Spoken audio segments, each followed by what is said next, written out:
This is another iROAR podcast.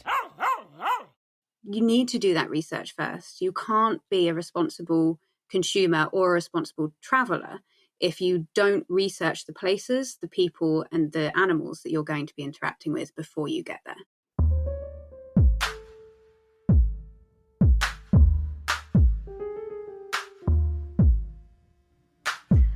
Welcome back to the Animal Turn, everyone. This is a bonus episode. Yay! Yay me, yay you. Bonus episodes are just great. I'm really happy to kind of be doing these bonus episodes now. It gives me a bit of a breather between seasons.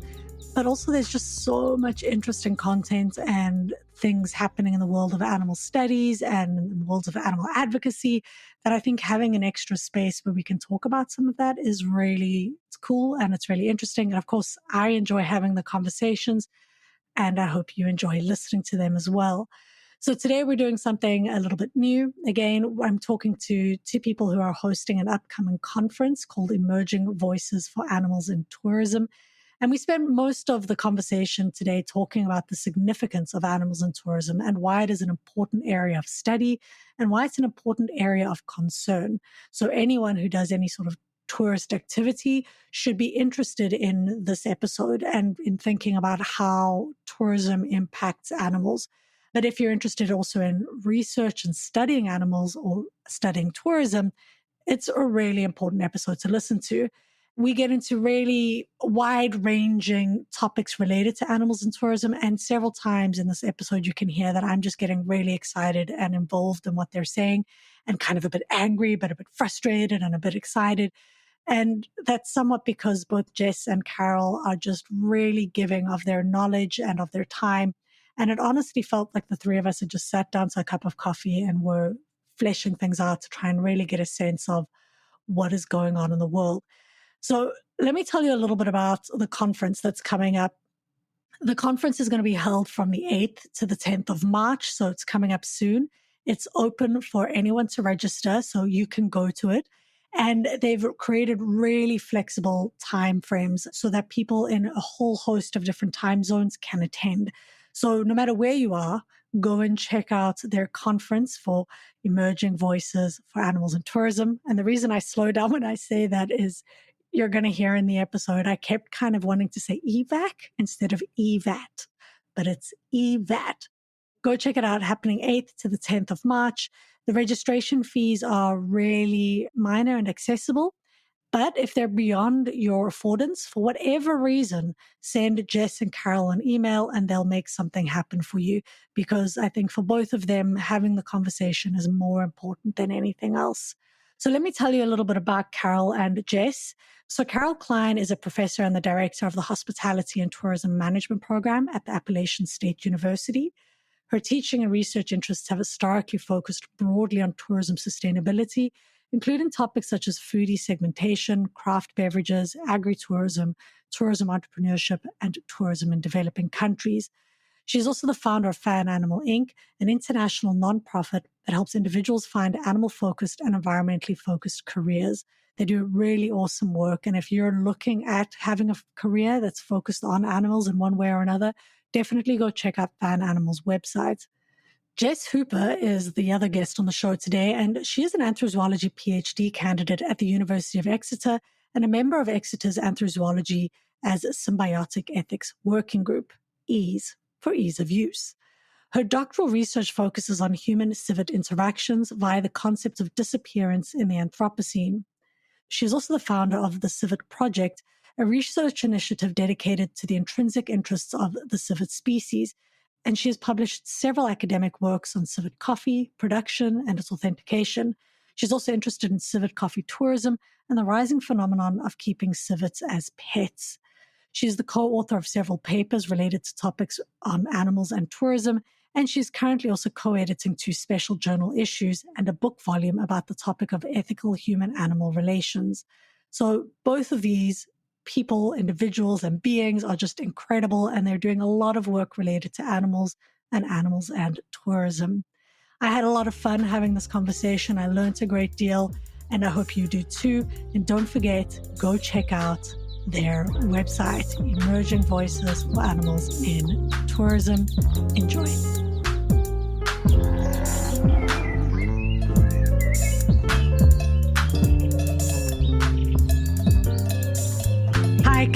and Jes. Welcome to the Animal Tone podcast. Hi, thanks for having us.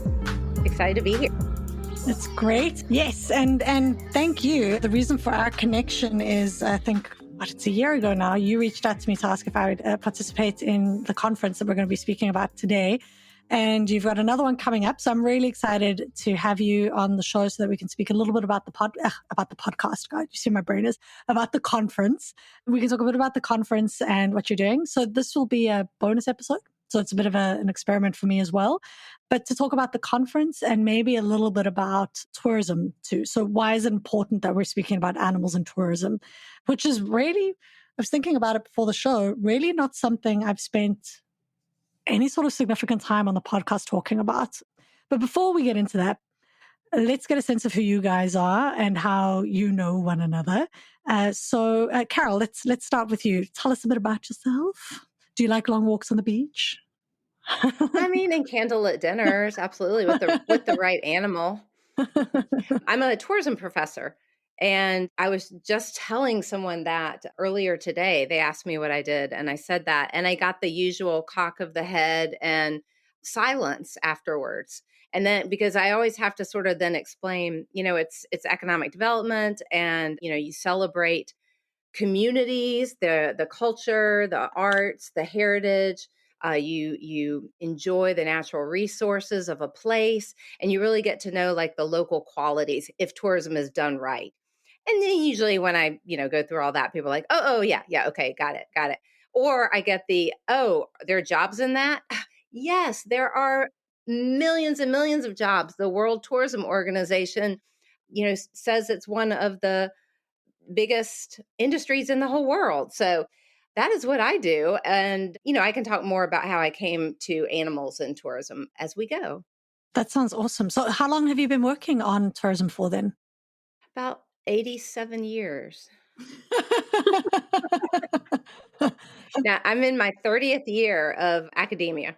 That's incredible. And I mean, tourism is such a rich area of study. Even in preparing for this, it brings together so many things. Like you said, it brings together culture, it brings together food, it brings together consumption, it brings together questions of pleasure and pain. It's geographical, it's really privilege, colonial histories. It really is a super important kind of area that I think in general is overlooked. But I can very much relate to that kind of glossy eye look. People ask me, what are you doing? And I'm like, I do the history of cows in cities. And people are like, oh, okay. Yeah. Like, what do you say after that? Yeah. Oh. The most common response I get is interesting. You're like, that's interesting. And you're like, and I mean, what are they supposed to say? It is interesting. Well, Jes and I would have a lot to talk about, but we are animal people. For sure. So Jes, how about you? Can you tell us a little bit about yourself? Yeah, so I am a PhD candidate at the University of Exeter here in the UK. I do that part-time and distance. So I also work as the campaigns and research manager for a single species initiative called Badger Trust, which basically protects all of the intrinsic interests of European badgers in the UK. But my research focuses on another very marginalised small carnivore, and that's civets. So I'm the founder of Civet Project, and it's a research initiative that came from my PhD research. And it started with me being very interested and a little bit perplexed by the commodity fetishism that surrounds civet coffee, which is coffee which has been digested by the Asian palm civet. So I kind of came to like animals in tourism research through civet coffee, because it's a huge industry, particularly in Indonesia, but we're now seeing it crop up all across Asia, even in places like Vietnam, where it's a newer phenomenon. And so, people are paying a lot of money to pose with civets, to have their photographs taken with civets, to see civets caged, and they can feed them coffee cherries so they can see them as part of the production line. And so I was researching that phenomenon and that kind of bizarre kind of Hollywood. I don't know how to describe it. It's like trying to make it celebrity, making it very Hollywood. People pose with a huge sign that reads Cat Puccino, but it's in the foothills in Bali. and it looks like the Hollywood sign, and that's what it's meant to look like, but it's cappuccino. It's very, very odd. So I kind of came to tourism through that lens of wondering what this kind of absurdity was about. Well, and we will probably get into talking about this when we're talking about animals in tourism, but tourism is to a great extent about status. And that's where the privilege and the power comes into play, because the first thing you want to do when you are on vacation is take a picture of what you're doing so that you can document it, so you can record it, maybe for your own memories, but also so you can share it. There is that status element. Even before social media, of course, we were taking photographs of our vacations and coming back and doing slideshows, y'all.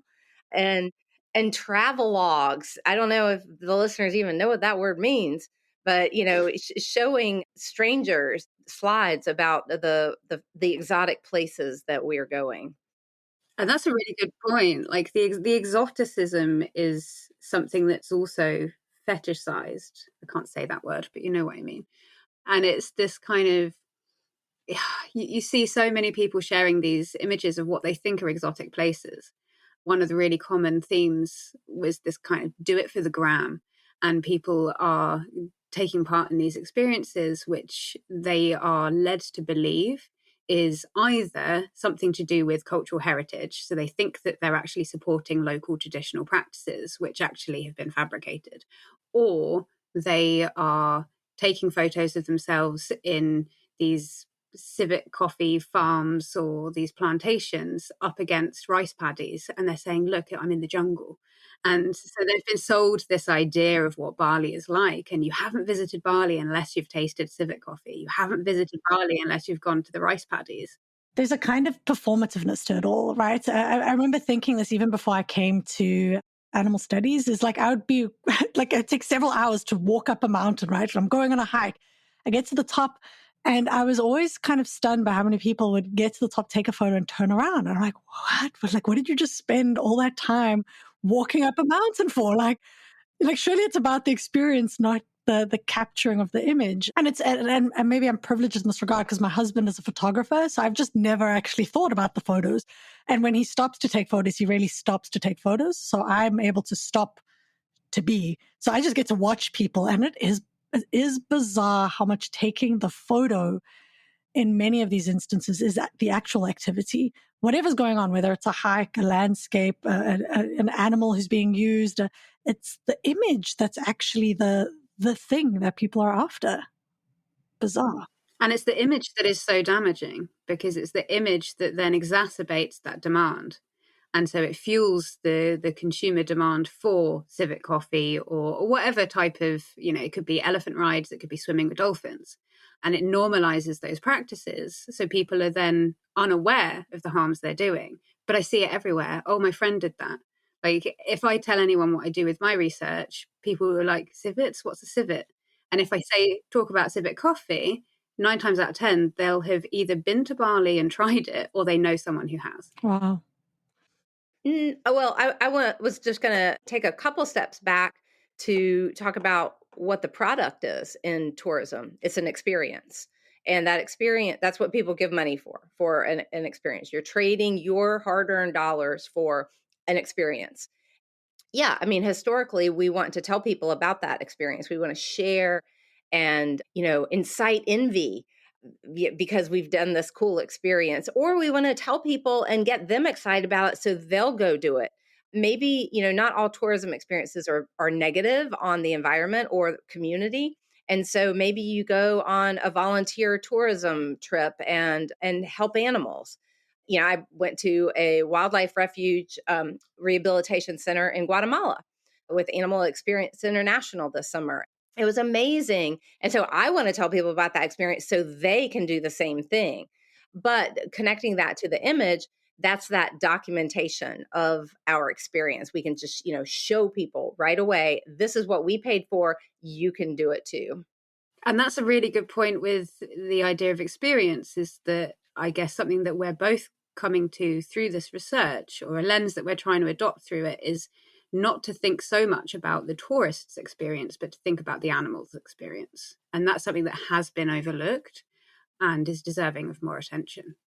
100%. I was doing just obviously research for this, and I spent some time watching just what has been done, and there has been a fair bit of, I think, investigative journalism into some of these instances in these places. And often it seems as though it's somehow far away, or it's a bad apple, but increasingly I think they're showing that a lot of the ways in which animals are entangled in tourism practices, even if it's exotic fish or it's a turtle, and any way in which you're encountering animals in tourism, I'm not saying they're all bad, but we're duped. I mean, I've been one of the people when I was in my early 20s who was on an elephant, and it's something I'm not proud of now, right? I would tell people, do not get on an elephant. I wouldn't even get on a horse now. Like, it was something at the time where, you're told it's a sanctuary. You're like, so how do you filter through that noise? You're told it's a sanctuary. You're told they're helping the animals. You're told, and as you say, you want to part with your good earned money. And what better way to part with your money and also get that kind of like moral kick that your money went towards helping animals. But then, as you say, when you focus on the experience of the animals, I mean, it's really quite shocking. Yeah. So two things to say about that. One is consent-based tourism. This is a new term that's being used. Again, I'm going to throw out Animal Experience International. Nora Livingstone is one of the people who has pioneered this term, and it's talking about consent of the community actually having tourists come in, consent of the animal, in this case, the animal that's involved. And there are ways that you can tell if the animal is consenting, and then consent of the visitor. Because sometimes I think many of us have been in a situation where we're in a tour scenario, and maybe it's like a package tour. And part of the tour is to go to this sanctuary, this animal sanctuary. But then once you get there, you see it's actually not really a sanctuary. It's been, greenwashed, or Jess and I like to say welfare washed. And so you get there and you're not, you paid for it. Everybody else is doing it. There's a little bit of peer pressure. You're in another culture. You don't want to be that, American / Canadian / British tourist. And so, you're like, okay. So, but to also just sort of pay attention to your own gut and what you're seeing, and not consenting to an animal experience that seems like the welfare is compromised of the animal sends a message to operators and to sites and attractions that maybe this isn't so popular after all. Well, what you've just said has reminded me of one of the findings of some of the research that I was doing with civic coffee tourism. So I started doing my research just as COVID hit. And so as I was about to book all my flights and go over there and do some like in-person ethnography, suddenly we were plunged into a 2-year hiatus. And so I had to turn to online resources and online research. And so I started using TripAdvisor. And one of the findings was that people either weren't concerned about civet welfare because they just weren't really noticing the civet. The civet became the kind of absent referent in this product that is integral to the animal, which was quite bizarre. But although there were only a few, so I think it was less than 20% of reviews actually mentioned concern for the animal's welfare, most of those would almost alleviate themselves of their own guilt by saying, I mentioned to the tour guide that the civets looked like they were going mad because they were pacing, or I mentioned that they looked like they were very distressed or drugged in some cases. And the tour guides would say things like, oh, no, we let them out of the cages at night. They go onto the forest and they forage for their coffee beans. And then they come back and then we lock them back in. And they like being here. And it's all that. And for a lot of people that were writing these reviews, they were almost happy with that response. And it was, oh, it's fine because I did the right thing and queried it. But they heard what they wanted to hear so they could carry on with the experience. And then the most common theme was in relation to what the tour guides were saying, was that they would always say, the civets are here because the tourists want to see them. They weren't there to produce the amount of civet coffee that was required for that facility. There's no way that 6 civets in a cage can create that much civet coffee for the hundreds and hundreds of tourists that come through in a season. But they were simply there because the tourists wanted to see them. So the tourists don't realize that they have this massive voice. And if they vote with their feet and only go to facilities where there aren't animals in cages and they're there to see the view, they're there to be in that exotic environment, they're there for that exotic experience without the animal, then we wouldn't have civics in cages. Yeah, it's quite remarkable. You know, in the season that's busy or just wrapped up now with biosecurity, I spoke to Gladys Kalema Zikusoka, who's doing a lot of what she calls is community-led conservation. And she's a vet who works with the gorillas nearby. And tourists are kind of integral to helping the mountain gorillas. And they've long been a part of kind of trying to sustain and propel their population. And it's been working. The mountain gorilla population is one of the only in the continent that's actually doing well. And recently there was this kind of mixing of coffee of, this is why I'm raising it, this coffee, and she's launched this whole brand called Gorilla Coffee. And people are not buying it. I mean, they're going to see the gorillas, and the coffee is kind of capitalizing off of the gorillas, right? On the imagery of the gorillas. But it's being used as kind of a trading device to help conservation efforts. And I'm sure like there are many challenges with many things, but I think it just goes to show you don't have to see the animal in order to assist. And I really love what you said there, Carol, about consent, because it mixing together your two stories, people I don't think inherently want to do bad. Like I don't think that they want to do bad. But like you say, when you get an answer that kind of appeases you and gives you the permission to kind of continue, then you get to continue. But maybe with some of these ideas of consent. And I'd like, what else should we be looking for as folks? If you are a tourist and you see an animal in an attraction, like what should you be thinking about? There are so many topics on the table right now. I just don't even know where to begin. So consent-based tourism is not mine. Thank you, Claudia, for, I did say that, but I do want to credit the sources, Nora Livingstone. You also said that people inherently want to do good. And while I would like to believe that, I would, there is something a little, I'm at a loss of the word. I was going to say I'm going to villainize the industry here for a minute, if that's okay. Before we start talking about how to tell, because this was the other topic that was on the table that you brought up, Claudia. How do you tell? How do you tell if it's really a sanctuary or good? And I have an answer for that. I'm sure Jess has an answer for that. But what makes the topic of tourism so special? Because there are people, studying animals in captivity. Cool. There are people studying animals as food. Cool. There are people studying animals in transportation, working animals, donkeys and yaks and elephants. So there's all these different types of uses of animals in tourism, hunting, fishing. I mean, we could go on and on. Environmental education. But what makes the tourism industry so special and why we need to call attention to it is because it is either the tourists themselves increasing the demand or it's the industry. Because what I have seen in my studies and in other people's work, it is sometimes, maybe more than sometimes, the industry that says, oh, we're going to take this sole little cultural practice that happens every now and then for special celebrations, and we're going to amplify it. And we're going to tell tourists that it is a common everyday experience in this country, in this region, in this, town. And that the tourist, if they really want to live like a local while they're here, they need to do this practice. And so now being told that, they're being, again, they're living like a local, that sounds good. That sounds harmless enough. And maybe even connecting to the local culture. Well, it's all been exaggerated, prostituted even. And so the greater the demand, now the demand's going up for this animal-based experience. And we all know that when demand goes up and production goes up to meet demand, now corners are being cut. Animal welfare, maybe not so important. If we're really trying to increase a yield of any sort of product whatsoever, now, things are welfare is being compromised, both in humans and, more than human species.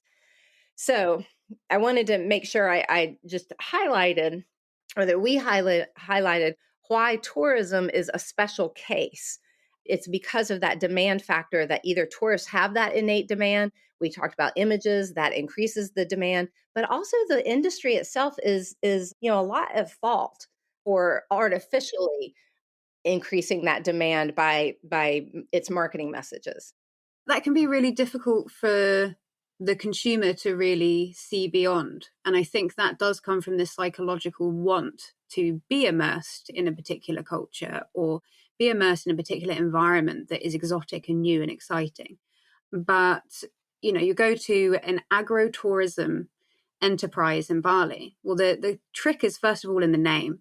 Like it's implied that it's agricultural, but actually they're not producing coffee there.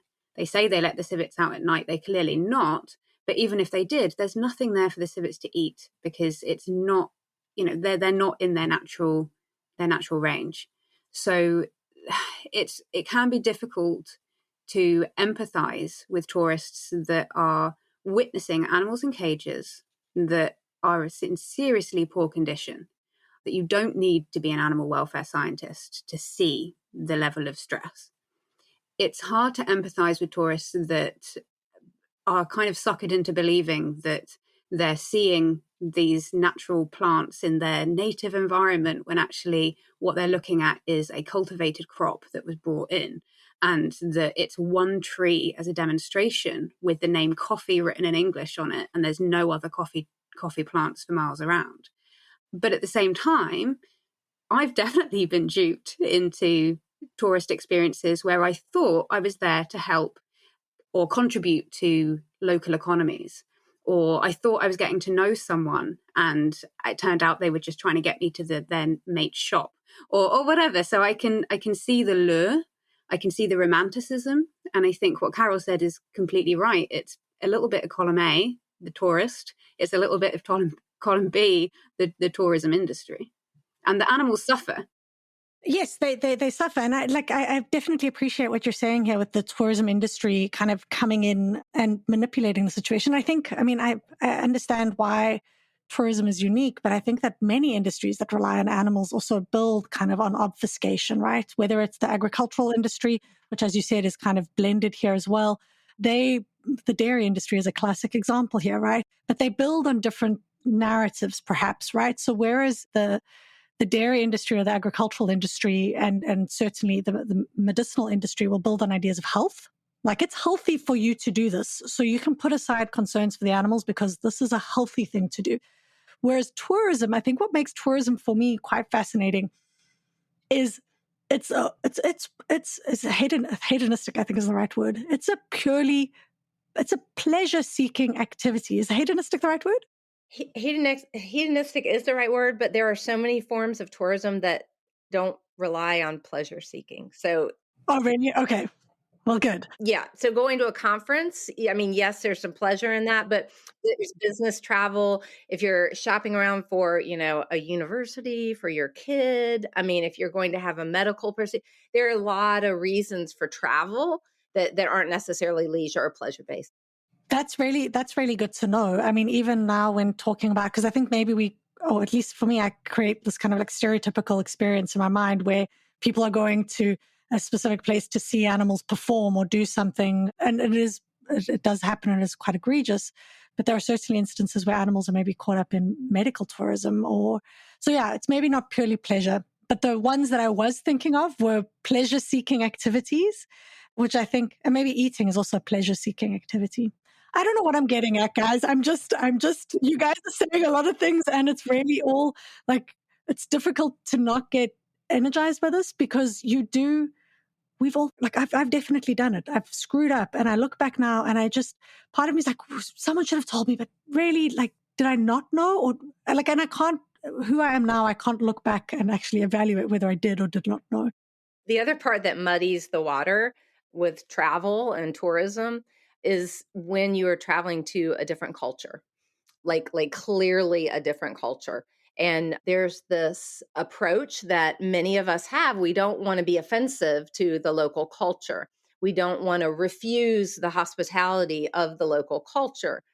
And while I applaud that, absolutely, hard stop, end of sentence, I applaud that.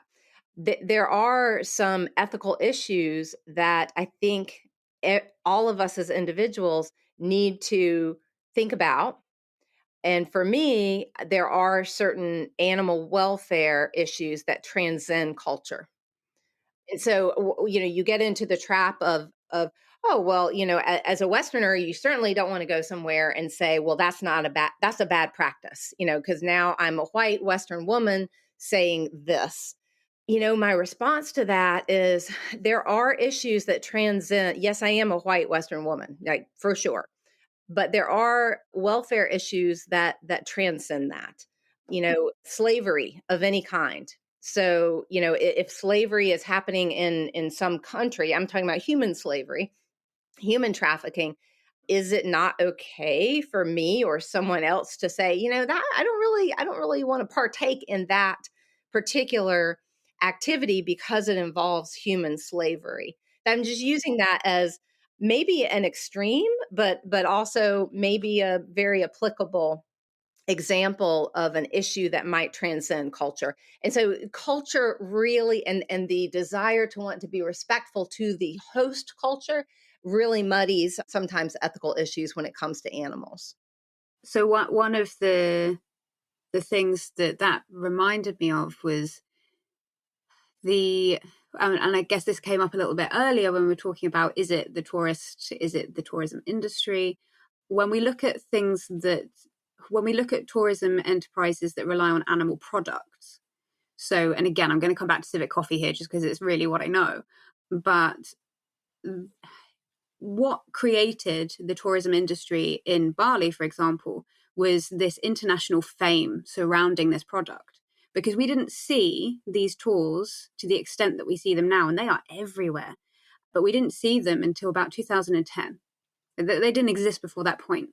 So then we have to go back and look at pop culture. Well, what happened just before then? Okay, so in 2007 and 2008, it was featured on the Oprah Winfrey Show. It was featured in the Bucket List film with Jack Nicholson and Morgan Freeman. It suddenly became viral on YouTube. And so we can see, okay, that has created a demand. People are interested. But now, if you look through TripAdvisor comments, if you talk to people that have been to these experiences, 9 times out of 10, they are asked by a local, do you like coffee? And who doesn't like coffee? Yeah, sure, I like a cup of coffee as much as the next person. Oh, great. Well, you have to come and see our famous coffee. Did you know it's the most expensive in the world? No, I didn't. Oh, why is it the most expensive in the world? Oh, well, it's unique to Bali. If you come to Bali, you have to try. And so these narratives just play on and play on and play on. And so it's the tourism industry taking advantage of a novel product that was suddenly thrown into fame, but hasn't really been heard of since. Wow. That just blew my mind so hard that there's such a clear line between kind of like the Hollywood industry, right? And maybe there's also a question here. We speak a lot about selfies and individual consumers. Like, what are we glorifying within films? Not even to speak of the animals who are included in films. But that just blew my mind so hard that you can see such a clear connection between showing on the Oprah Winfrey Show. I wonder if anyone's contacted her and being like, do you know? Like, dear Oprah, I'm telling you, like, and maybe if she got back on her show and said, listen, I know in 2007 I said this, but I had no idea that it was going to spark this. Because if there's anyone who can actually, because at some point, really, there is also responsibility for what's being said out there. So what I've gathered from this conversation so far is tourism is important, and it's important for animals, and it's important in a variety of ways. So if you're going to engage in any sort of tourism activity, take a moment to be mindful, number one, and ask questions. That's first thing is like, think about what you're doing. Places like TripAdvisor might give you some advice, but reviews are not everything. People are easily duped, and that includes you and me. So guard against being duped. Think about consent. So it looks like you have to do your homework. Before engaging in any sort of animal-based activity, do some research. Yes, absolutely, Claudia. The advice that tourism academia is giving and that I fully endorse is, take an hour, just an hour, and look at all of the different elephant experiences, for example. because the tourist is like, I don't have the time to, look and see every single sanctuary in Nepal. Well, I mean, you need to take the time to be a responsible traveler. You can't call yourself a responsible traveler if you don't. But here's the thing: if a sanctuary is doing their practices, right, doing all the good things, or a restaurant is doing all the good things, or some sort of attraction is doing all the good things, they are going to take the time to tell you specifically exactly what makes them, adhering to these high standards of animal welfare. And we have to look for that. And if we don't see that, and if we see something just sort of vague, ambiguous, our animals are taken really good care of, look, they're so happy, then move on. The people engaging in animal welfare will take the time to spell out the details and let you know that. And they'll often point to, I think, some of the dangers existing in the industry, right? So yeah, that's really good advice. I think, one of the videos I showed is also sometimes you don't have the right to be close to animals, and sometimes they aren't in a sanctuary and you don't get to touch. And I think that's something we have to get better at being told no to. I think that's what it comes down to. I think also just asking who's getting what from this interaction. Like, everyone, I've been quite lucky in my life. Like, a lot of my research has taken me to different places around the world where I've had these really close encounters with animals. But I learned very quickly, and it came from naivety, but I did learn very quickly that I shouldn't be sharing those images. So, I might want to have a picture of me with one of the primates that I helped to raise, but don't put that on Facebook, because that's promoting the pet trade. And I think academics need to get better at that. The amount of academics that I see, like on LinkedIn or I meet at conferences and then we connect online, and I'm just like, oh my God, you've got a picture of you with an orangutan. That's terrible. Like, just why? So yeah, trying to understand what is it that you're getting out of that interaction, and is the animal getting anything out of the interaction, and what could be the consequence for other animals from you promoting that interaction. So important. And there's something really interesting with our psychology that's at play here, because clearly we, in general, have a deep-seated desire to be near animals. Like whatever this is, all the industry failings, all of our own failings and problems, people's desire to see that and then emulate it, it's clearly born of a real need, and let me not say need, a real want to be close to animals.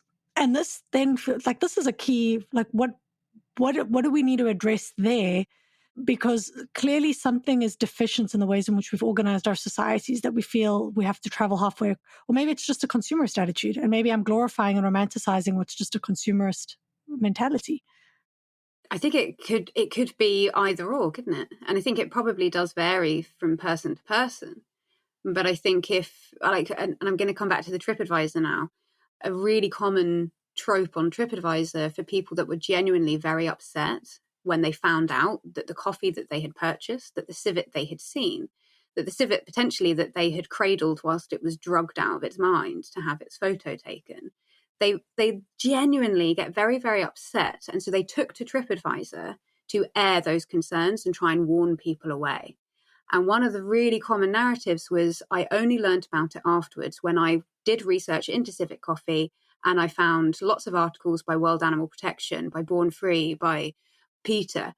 And then they put on all these links. And it's like, if you'd have just spent half an hour doing that research before you got there, you wouldn't be contributing to that industry, but you also wouldn't now be wrecked with kind of grief and regret for contributing to that. So I think, yeah, what Carol said, you need to do that research first. You can't be a responsible consumer or a responsible traveler if you don't research the places, the people, and the animals that you're going to be interacting with before you get there. Nicely said. I get a sense that we're going to end up speaking for the full hour only about tourism, and I'm going to forget to actually bring up the conference, because I barely got through talking, like saying hello and like, look at where we've come. So I was like, tell me about yourselves, and right off the deep end into all of this, which is great. I really appreciate it. But I want to make sure that we carve out some time so we really can see now why focusing on animals in tourism is important. And you two came together to start EVAT, which is Emerging Voices for Animals in Tourism, right? Is that correct? Yeah, that's correct. For some reason, I thought I said EVAC for a second. I was like, no, wait, this is wrong. So it's a fantastic conference. I was happy to have joined you there last year. I was blown away by several of the stuff done by photographers to expose what was being done with animals and a lot of the research. So let me hand over to you guys now for a little bit. If you could tell me about how you came together, how Fan Animal with you, Carol, and the Civet Project with you, Jess, came together to form this conference, and just give me a sense of what the conference is about. I'll say my line. I have a standard line. So as much as we've been sort of just speaking disparagingly about social media and what it can do to animal welfare to help perpetuate the ills of tourism, Jess and my relationship started because of social media. And I like to say my line is, our deep love for each other and our friendship started, like all good friendships do, in a Facebook group. And I think Justin and I like post something about something in the Ethics and Animals Facebook group, a fabulous group. And then Jess messaged me, and we talked through Messenger for a minute, and then we maybe within a week had a phone call that, as I recall, it lasted over an hour. We'd never met, of course, but we had so much in common. And one thing we have in common is a great enthusiasm and high energy towards doing things for animals and tourism. And so we came up with a list of like 97 things that we want to do together, and we just started chipping away at them. Incredible. And EVAT is one of those things. Yeah, it was one of those life-changing phone calls. Yeah, and we genuinely came up with probably near 100. We were like, oh yeah, we could start a reading group, and screw that, we'll do a conference, and we'll write a book, and we are doing all these things, which is great, but it also means we're bringing other people together. So we realized quite quickly through our conversations that there was a thirst amongst our respective fields for more transdisciplinary approaches to issues that affect both of our fields. So yeah, we put together the Emerging Voices for Animals in Tourism conference, which we did our first inaugural event last year, which you were part of. Thanks very much. And it was spread over 2 days, and we had speakers from across the world. We were really careful with our selection. We wanted to make sure that we gave the floor to emerging voices. And what we mean by emerging voices is either early career academics or people that are just entering into this kind of field of research, but also people outside of academia. So like you said, we had some photojournalists come in. This year, we've carved out an additional space for spokespeople from different NGOs. We're trying to create a platform for people that may not get opportunities to go to these big conferences and be in an environment with lots of different academics from different disciplines, or maybe they've never been around academics at all, but they've been working in this sanctuary in the middle of Costa Rica for 10 years and they've got lots of insight that they want to share. So yeah, it was really about carving the space and providing a platform and trying to be as inclusive as possible. So we also prioritize women speakers. We prioritize people from low economic backgrounds and low economic countries. So yeah, it was about being inclusive and bringing advocacy together with scholarship in order to make the world a better place for animals, really. I know for me, I did not realize it at the time, but we were building community. And I think it wasn't until after the conference that the full impact of the pent up demand for this type of forum occurred. It was like, whoa, that was more successful than we had even hoped it would be. And I was just going to mention, we do have established academics speaking at the conference, because not only do we want to bring together and build community among emerging voices to build that network and build that community, but we also want to provide access to established scholars who they may not have access to necessarily. So I just wanted to mention that because we do have established speakers at the conference. It's a nice mix. Yeah, that's a really good point. Because also we have our chairs, all of our chairs this year at least are established scholars. So they're going to be introducing all of our emerging voices, which is a really nice blend. You guys had a really good balance last year. And I think starting out with, it was Aaron, right? I'll definitely make sure I have a link to his work in the show notes, kind of his investigative journalism and photography. I mean, I ended up having a lecture on animals in captivity, and I included him to say, like, I included tourism, whereas I think previously I'm not sure to what extent I would have included tourism in a conversation about captivity. So I can definitely see, for myself, it's had a massive impact in terms of how I think about framing even animals and the ways in which we consume them. So it was a fantastic conference. And you've got the one is coming up soon, right? Coming up in March, the 8th to the 10th of March. And is it open for anyone to kind of come and to listen? So we have the answer is yes. We have 3 different tiers of pricing. They really are accessible. For an emerging scholar, we are asking for a registration fee of $15. However, if anyone has any sort of economic need and that is too much, all they need to do is email us and let us know. A established scholar, so again, someone who has been publishing about animals and tourism for 5 years or more, is $50. And this is a bargain, right, for most academic or professional conferences. Also, anyone like an established, photographer or an established someone in their field, it would be $50. If they want to invite others, so for example, there's someone at an NGO, rather than just pay for themselves, they'd like to pay for the whole office. It's $125, no matter how many people are coming. So we're also offering that $125 fee to professors if they want to bring their classes or even shape their class schedule around some of the sessions. Everyone who pays the registration fees gets videos of the entire 3 days. And I'd love, Jess, do you want to talk about why we're doing 3 days instead of 2 and how they're organized? You mean because we're crazy? Yeah. So we have decided this year, because it was so successful the first year and our call for paper this year, we were slightly overwhelmed with really, really high quality presenters, really, really high quality research. So we have decided to run it over 3 days, and it's also going to be in 3 different time zones. So it's going to be quite a caffeinated affair for Carol and I. But we have the Americas on day 1, on the 8th of March. Then we have day 2 on the 9th, which is Europe and Africa. And then day 3 on the 10th is Asia Pacific.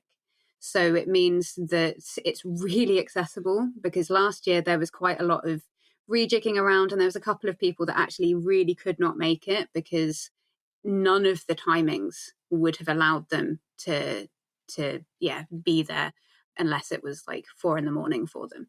So we've essentially made it to fit around the demand for people to present their research or their films or their book readings. And so, we've opened up the floor in that respect. And it also means that you're not then obliged to try and be there for every single day, because you go to your time zone and then you get all of the recordings afterwards. Oh, fantastic. And just in case, I don't think we've explicitly said it, it's virtual, right? So it's not in 3 different continents in 3 days. It's a virtual conference. And how many hours are you looking at per day? So there's 6 hours per day of academic conference. And then every single day we're having an after party, because why wouldn't we, right? Why wouldn't we have an after party?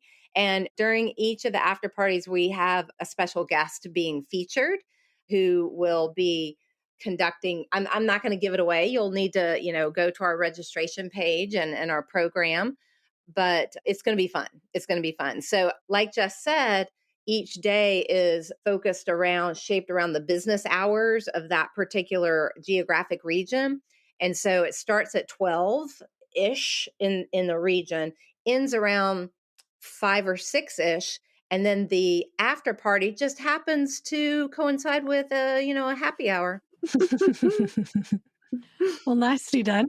Do you have any sense of what kind of themes are going to be coming up this season? I mean, this. I'm sorry. I'm like melding conference and podcast. This conference. Do you have any sense of what kind of themes you've got coming up? Oh, we've got so many themes. So we have, one thing that I guess you could call it a theme, but we've been really careful to make sure that we have different animal groups represented. So we have a lot on insects and tourism. We have fishing, the impact of fishing species, which might also be important to researchers. We've got an amazing talk, which is looking at this idea that if you are in the research field as a conservationist and you make these very kind of intimate relationships with your study species, and then one day they just don't turn up, is it because if that animal is an aquatic animal, have they been fished? And so we're bringing in vegan ethics, we're bringing in philosophy, we're bringing in more art, we've got poetry again this year. So it's really quite an eclectic collection. And whereas last year we grouped our panels by theme, this year it's more about making sure that we have something for everyone represented in every panel. Wow, okay. That sounds like it sounds like you guys have done a lot of work. And I think sometimes people don't appreciate just how much goes into, organizing a workshop for a single day is a lot of work. Organizing something over 3 days and 3 time zones with a variety of themes, it's no small feat. And it's just been the two of you leading the charge. Have you had other teammates kind of supporting? It's been the two of us. We're fortunate within the last couple weeks to acquire 2 lovely interns that are working in the US, and they're technically interns in Fanimal. And when they approached Fanimal for an internship and they get college credit for it, I said, well, we're not doing that this spring, but we do have this conference going on. And one of the students is very interested in tourism. The other one is interested in environmental justice. So, it certainly fits. Fantastic. Well, it sounds like an awesome conference. And I know that you've got a quote ready that's going to give us a good synopsis of the conference so that we can really we've got a little bit of a, what is the word called? When people listen to things and then they cut the soundbite. Oh, soundbite. There we go. I was going to say like a teaser. Yeah. Oh, teaser works too. Yeah. Clearly my brain is just shutting down. It's like, it's Friday, end of day. You've done it, Claudia. Do you have it ready for us? Yeah. And I would say, academics can be kind of stuffy sometimes, or at least that's the stereotype. So just if your listeners could prepare, this quote is not like sexy at all. But we wrote this to inspire people to want to come to the conference. And so again, the name of the conference is Emerging Voices for Animals in Tourism, and it's back for 2023. The conference is grounded in progressive and innovative practices where ongoing collaborations are formed through the sharing of emergent voices in academia, advocacy, and industry. It's hosted by Fanimal and the Civet Project. It's a virtual conference which will bring together a diverse group of voices to collaborate on ideas around animal ethics, sustainability, and welfare. And all of this will contribute to the growing research on animals in tourism. Fantastic. Thank you so much. It's a good synopsis. And so it's coming up on the 8th to the 10th of March. When will registration open? Yeah, registration will be ready January 30th. All right. So by the time listeners get to this, registration should be open. So if you're interested in listening and learning more about tourism, I think all of us, or many of us, have engaged in tourism practices. If you want to learn more about what to look out for, maybe to just have some consciousness raising about a discipline that's not your own, but even just about your own personal practices with regards to animals and entertainment and tourism, I highly, highly, highly encourage you, dear listeners, to go and register. So register to attend, and attend for even just one session if you want. Go and see what these two wonderful people have been doing and organizing. It's very much worth it. Before I let you guys go, you've both kind of spoken. So, Jes, you told us a bit about the Civet Project to begin with. And Carol, you've kind of mentioned Fan Animal a little bit throughout the episode, but I don't think we quite gave a synopsis of what Fan Animal does. Could you just give me a little bit of an idea of what you do there? Yeah, absolutely. It is a nonprofit. It is an NGO that I started. We are coming up on our 5-year anniversary this June. And I'll just go back a little bit and say, when I saw the age of 50 coming at me, I had a little bit of a midlife crisis. And I was like, man, time is going by and I'm not doing what I want to do about my love of animals. So after a lot of time of thinking and talking with people wiser than I am, I pivoted my research. And so my research now is all animal ethics, all animal welfare and tourism. I also teach a class. So I'm talking about my university hat first because it leads to Fanimal. I also teach a course called Animals, Tourism, and Sustainability.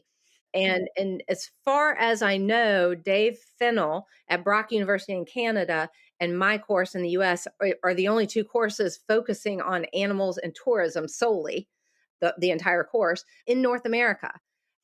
But that's all academic. And so I wanted to do something that was more practitioner based. I really, as I get older, I like the idea of, helping raise up folks who are coming next, who are going to be the leaders of tomorrow. And so Fanimal was created to not just assist and support academics, but folks who want to help animals, but they're not quite sure how. And so we wanted to channel that love for animals that like I had as a little girl. Those of us who love animals go through that phase where we're like, we want to be a vet. And then once we figure out we don't want to be a vet, or, we're not medically inclined, or, we get distracted, not sure what to do. And so we have a lot of students who do internships and fellowships who are interested in environmental science, environmental studies, but also, like veganism, vegan education, or animal rehabilitation. So Fanimal is for young people.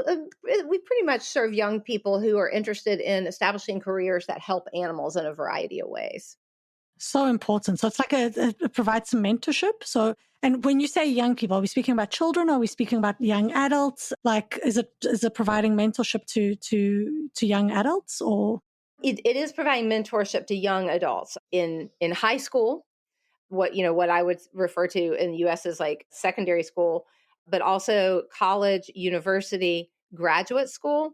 We do have programs for younger children though. Animal Chat Time is a Zoom-based program for kids age 6 to 11. And then we have a program called Junior Fanimal where kids older than that can do an activity that helps animals and they earn a badge. So it's a lot like, Scout. Hey, that's cool. Yeah. Yeah. That's really cool. Well, both of you are super impressive with everything you've done with Fan Animal. Jes, everything you've done with the Civet Project. I also want to flag here, I know we were talking a bit about before the show came up, Jes has recently done an absolutely exceptional exhibition with regards to civets and civet coffee. For you listeners, civet coffee is no longer the most expensive coffee in the world. Coffee generated by Jes's body and her colleagues is now the most expensive coffee in the world. Do you want to tell us a little bit about that before we say goodbye? Wow, what a thing to end on. Yeah, well, it is the end of things. So yes, yeah, true, yeah. So in true, yeah. So this is what I get known for. So I'm not sure if it's something I should be proud of. It's 100% something you should be proud of. Totally, it's the most proud. Yeah. So this was a research project that I started collaborating on. It wasn't my project to begin with. It was a project by a Finnish art duo called Harry Live Art. Definitely check them out. They are incredible. But they're two performance artists and they push boundaries. So they do lots of kind of experimental embodied research as part of their art practice. And so they reached out to me because they were looking for someone that had animal welfare experience, but also was studying the relationships between humans and civets. And yeah, they asked me to come on board because they had created their own human coffee using the same process. So eating the coffee cherries, letting it pass through the digestive tract, pooping it out, and then going through the feces, cleaning, drying, roasting the beans. So we conducted a variety of different research papers on this product. So we ran it through the same authentication method that civet coffee goes through, or one of the same methods. And we found no tangible difference between coffee that had gone through a human or gone through a civet. So we were able to, quite clearly say that it's actually not a rare product. We know it's not rare because we know that civets are caged all over the world to produce it. But we also now know that it's not even that unique because a human could create it. But the whole point was to be as absurd as possible, to really highlight the absurdity of the product. And then we, as part of an exhibition in Helsinki, which ran for a month last March, we ended the exhibition with a seminar about civet coffee and human coffee. And then we ran an online blind auction. And the coffee, so 1 cup of human coffee, which is 20 grams, sold for in the region of 500 to 600 euros. Which completely supersedes anything that civet coffee could claim. So you're looking at about 50 euros for a cup of civet coffee, but you'd have to pay upwards of 500 euros for a cup of human coffee. So my next thing is I need to create a Wikipedia profile for this human coffee and say it's actually the most expensive. Wow. It's so interesting and so dystopian at exactly the same time. It's an awesome way to challenge the ways we think about consumerism and waste. Really, really incredible. And also thank you for all of the work that you do with badgers, the tensions with regards to badgers and tuberculosis. It's a huge issue. Carol, thank you for everything you're doing with regards to tourism and animals and raising awareness with fan animal as well. It's been amazing having you on the show. If people want to get in touch with you, where do they find out more? So for me, you can find me at www.thecivetproject.com. And I'm also on Twitter with Jess, with 1S, _Hooper. Perfect. And Carol? You can find me at fanimal.online. Fanimal.online. All right, great. I'll make sure that those details are on the show notes or in the show notes as well. Thank you for your time. Thank you for everything you're doing. And listeners, remember to go and check out EVAT. Let's say it again. EVAT. Emerging Voices, Animals and Tourism. Make sure you go and check it out. It's an awesome space and conference. And yeah, thank you so much, guys. Thank you, Claudia. Thank you.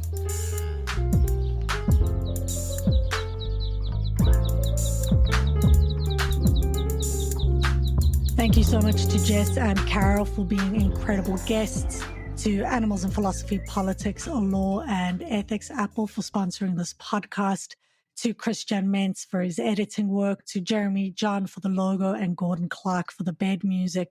Thank you, listeners, for tuning into the show, and I hope you're enjoying this bonus content, and I look forward to hearing feedback or reviews or just connecting with me any which way. Don't forget, if you want to go to the conference, it's coming up soon. So go check out their website. And if you've missed the conference and you're listening to this now, don't worry. The conference is going to come again. So go check it out and put it in your diaries or calendars, whatever you call it. All right, that's enough for me for now. Have a good day. Cheers, guys.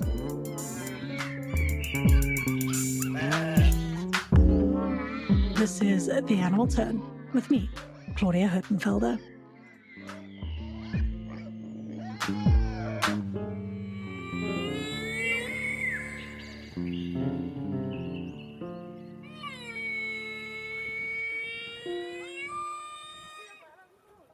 For more great iROAR podcasts, visit iROARpod.com.